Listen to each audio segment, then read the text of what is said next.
What's up, Bronco Nation? My name's Scott Schwartz, and this is my 1971 Ford Bronco.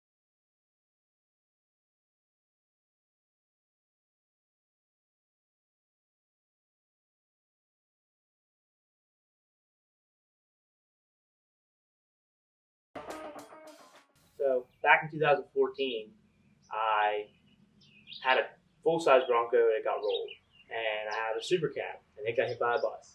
So I figured it was my gift to myself to get myself an early Bronco. So I bought one off Craigslist. It had no title. It was a complete basket case mess. And then within a month, I found this one. I got a hold of the guy. He said he already had somebody coming within the next couple of days for full price. And I was like, okay, that's fine, but I want to come and check it out just in case that deal falls through. So I went and looked at it. It was all original. It had been sitting in his garage for 16 years. He had bought it from his uncle, who was the original owner.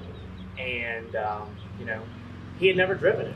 He had just parked it in his garage. He never thought he'd be able to get it going, anything like that. But it kind of sort of ran on the turpentine in the gas tank, smoking a lot. And, I really love baby blue. So it was perfect to me. Ultimately, I was able to go buy the thing for $4,500, which at the time seemed crazy, buying something that hardly ran for $4,500. Rather than fully restore it like he was worried about doing right off the bat, I was like, well, I'm just going to get it running. And I replaced the tanks in it. I welded like 11 patches in the frame. Put a carburetor on that a buddy gave me off his Mustang, little things like that. And just started driving the thing on the recap tires that it was sitting on while it was in that garage and everything. And that's basically how this whole thing started. I bought something that somebody else thought needed to be fully restored, and I was like, well, let's just see if we can drive it first.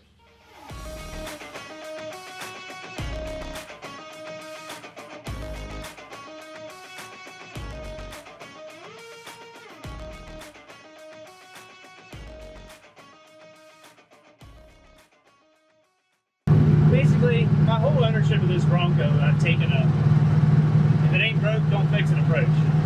And I've been really, really fortunate that not many things have ever broken on the Bronco. So I get the opportunity to drive it and enjoy it all the time. And I mean, why would I tear down something that I'm driving 60 miles an hour with one hand on the steering wheel? Why would I tear that down to restore it? It's obviously fine. That's good enough for me. And I don't need a shiny Bronco or anything like that. I want to be able to take this off-road, what it was meant to do, and enjoy it that way as well. Anybody can take their Bronco and drop it off at a shop and hand somebody money, and boom, they got a brand new Bronco when they get it back. But, how long is it going to be there? How long are you going to be without it? Is it going to be done the way you like it? You never know. One day, it's going to have to happen. This is going to need restored. But it's not today, and it's going to be me that restores it. So until that time comes, I'm just going to keep driving it and enjoying it like I always have. Even since I bought this off Craigslist, other than those few things that I had to do to get it running, the only modification I really have ever made to this is the lift kit and tires. And it just got me, got it to look the way I wanted. Mechanically, it's still all original, other than little odds and ends here and there that just are maintenance items. So it's still not much different than it came out of that garage where it sat for 16 years.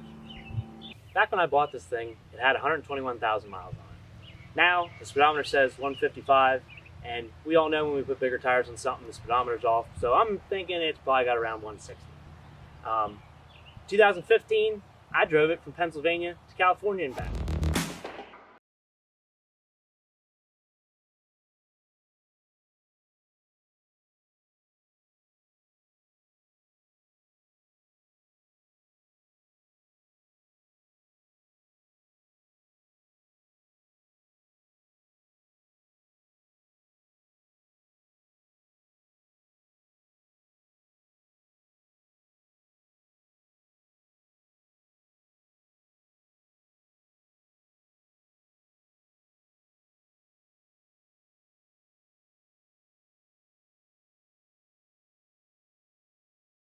The drive to Super Celebration in Tennessee, I do that every year. I've gone to Florida multiple times.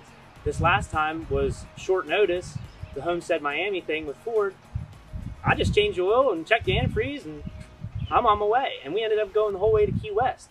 Just within this year, I went to Tennessee, Ocean City, Maryland, Ohio. I went to New York City a couple months ago, and then there was a long trip down to Miami, and then we ultimately went to Key West. I drive this thing anywhere. I am never worried about taking it any of the places I go. I just change the oil and check the antifreeze before I go. And of course, I got some extra in the back. You know, it's very reliable, and I'm going to continue driving it until I literally cannot drive it anymore. Hope to see you all soon at the next Bronco events.